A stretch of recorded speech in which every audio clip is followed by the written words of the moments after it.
Paz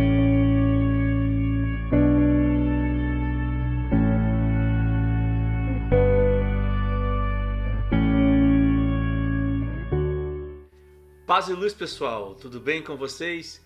Bem-vindos a mais uma Carta Raiz. Hoje a nossa carta tem esse título: Feridos pela Igreja, Curados pela Graça. Você já passou por alguma situação dessas traumatizantes na igreja? Bom, sobre isso que a gente quer conversar hoje. Então, vamos lá.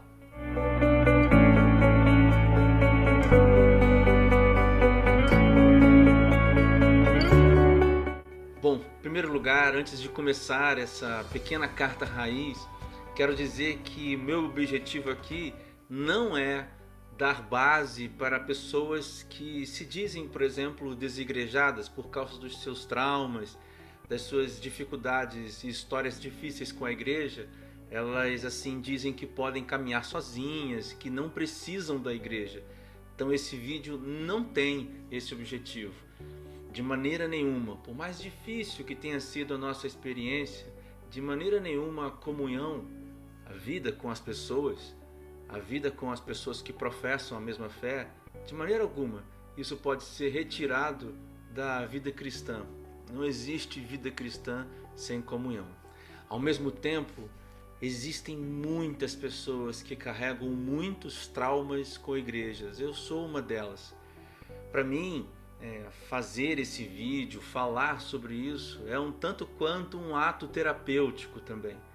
Porque falar sobre isso é um tabu. Muitas pessoas com certeza foram abusadas na igreja. Eu não estou falando de abuso sexual ou físico. Eu estou falando de abuso emocional. Estou falando de abuso de poder. Muitas pessoas carregam essas histórias traumáticas. Eu tenho certeza que muitos que ouvirão e virão essa pequena carta raiz conhecerão pessoas assim, ou elas mesmas serão protagonistas de histórias de abusos, histórias de traumas vividos na igreja. Antes de mais nada, eu gostaria de ler com você alguns trechos aqui. Primeiro eu quero ler com você lá na primeira carta do apóstolo Paulo a Timóteo, nos versículos 3 até o versículo 6, capítulo 1. Primeira carta de Paulo a Timóteo, capítulo 1, dos versículos 3 ao versículo 6. Aí o Paulo diz assim para o Timóteo, que era líder, que era o pastor lá da igreja de Éfeso: Quando eu estava de viagem rumo à Macedônia, pedi a você que ainda permanecesse em Éfeso para admoestar certas pessoas, a fim de que não ensinem outra doutrina, nem se ocupem com fábulas e genealogias sem fim.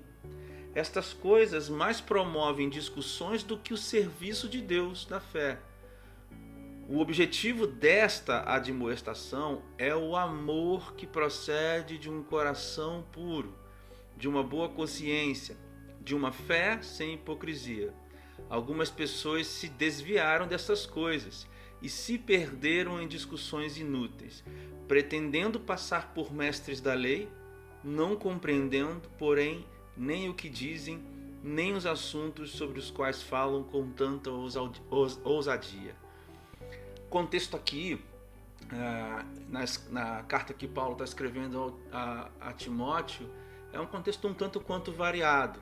É claro que você já observou que Paulo está fazendo um pedido para Timóteo, uma exortação ao Timóteo, a que retire do meio, a que fique atento às pessoas que estão desviando a fé, as pessoas que estão contaminando a fé que Paulo havia ensinado, Paulo havia pregado, com outras coisas. Mas a questão, querido, é que dentro desse miolo todo de coisas que iam sendo ensinadas, havia uma série delas, coisas heréticas, coisas erradas. Dentro desse miolo havia também essas imposições judaicas, os chamados judaizantes. Havia esses homens que se enchiam de si mesmos e inflamavam a si mesmos para pregar aquilo que diziam conhecer. E é nesse sentido que eu acho que esse cenário se aproxima muito com os cenários traumatizantes que a gente vive nas igrejas. Infelizmente, a igreja protestante brasileira vive um momento muito difícil. Para além da crise político-social que se instala na igreja, que não é o objetivo desse vídeo, existe uma falta de conhecimento profundo das Escrituras, o que leva pessoas a não viverem com esse amor que procede de um coração puro e de uma boa consciência e de uma fé sem hipocrisia.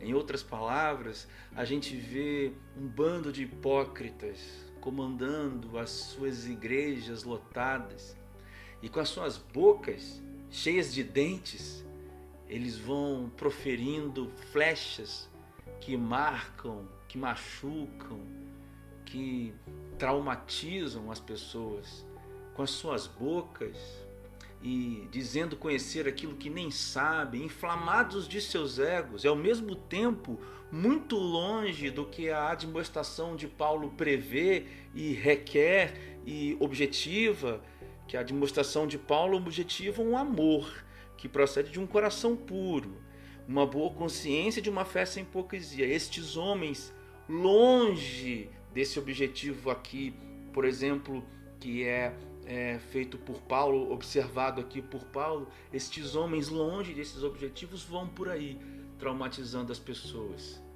Igreja é feita de gente, e gente é um mundo de possibilidades, gente é um mundo de sensações e de sentimentos, e a igreja é um lugar onde gente vai esbarrando em gente, e vida é isso. Sabe, a vida é esse produto de vida que esbarra com vida. E é muito difícil a gente passar, sabe, pelo ambiente da igreja sem sermos traumatizados. Isso é muito triste dizer. Eu carrego alguns que, assim, bem sinceramente falando para vocês, eu preciso ainda trabalhar para vencê-los. Porque justamente gente que está longe desse amor, que está vivendo uma fé muito hipócrita, então eles estão assim traumatizando as pessoas. Eu acho que talvez você tenha vivido isso na sua vida, talvez você conheça alguém, como eu disse no começo dessa pequena carta raiz.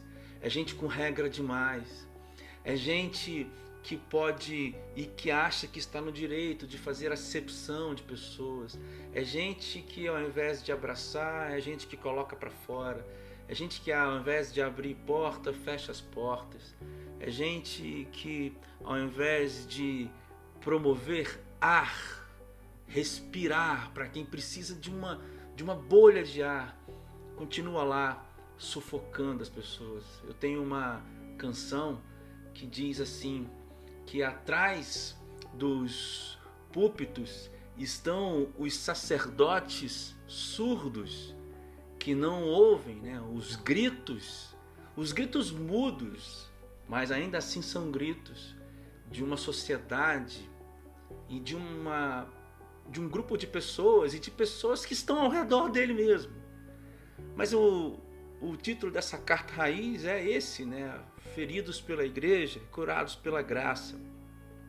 E aí o apóstolo Paulo, ele lá na continuação do texto, ele fala assim que ele era o pior, sabe? O pior dos pecadores.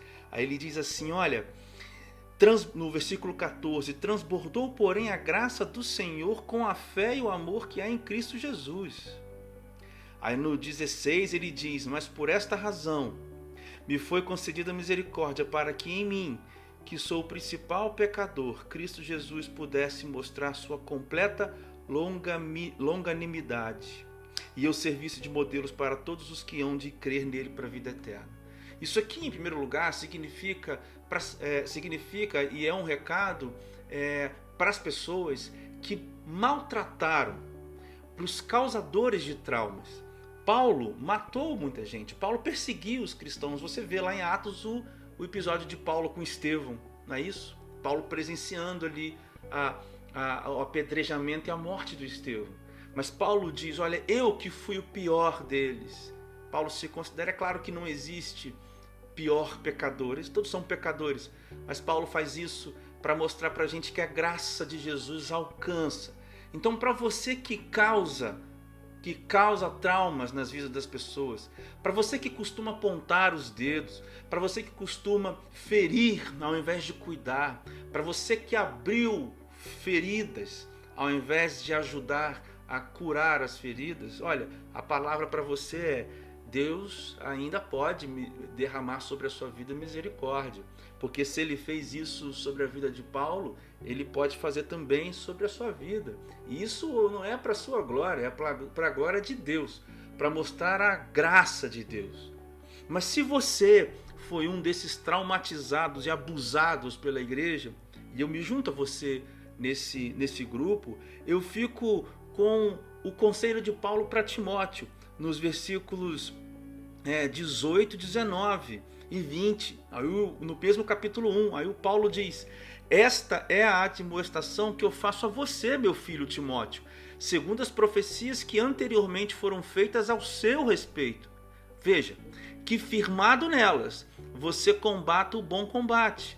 E o bom combate aqui, o combate de Timóteo, era cuidar dessa igreja e inclusive lidar com estas pessoas, com esses falsos mestres. Combata o bom combate. Como? Mantendo a fé e a boa consciência. Querido, então, assim, para nós, para você e para mim, ou para quem quer que seja que se sinta traumatizado pela igreja, fica esse conselho. A gente manter a fé, certo? Não é fácil manter a fé nesses dias, nessas horas, mas a fé precisa ser esse caminho no escuro, esse passo, em alguns momentos, esse passo no escuro, essa definição total, de um total absurdo mesmo, porque como seguir, como acreditar em Deus se os homens que dizem ser de Deus fazem isso com as pessoas? Mas você precisa caminhar e manter a fé e com boa consciência. As pessoas que nos fazem mal, o que Jesus nos manda é retribuir o bem. Uma das coisas que melhor podemos fazer para as pessoas é orar por elas. A maneira como a graça cura os traumas, a maneira como a graça cura os traumas desses traumas que vivemos na igreja é quando a gente mantém a fé, o nosso relacionamento com Deus, e a gente devolve isso que as pessoas nos fizerem em orações, no seu processo, no seu tempo, você com Deus, mas mantendo a fé nesse bom combate, mantendo a fé e a boa consciência. Que Deus te abençoe, que a graça do nosso Senhor Jesus Cristo superabunde na sua vida, que cada um dos traumas produzidos na igreja possam ser revertidos assim em experiências para a honra e glória de Deus, e que você seja uma bênção na igreja, seja ela onde você estiver. Igreja é plano de Deus, igreja é vontade de Deus, comunhão é pra gente.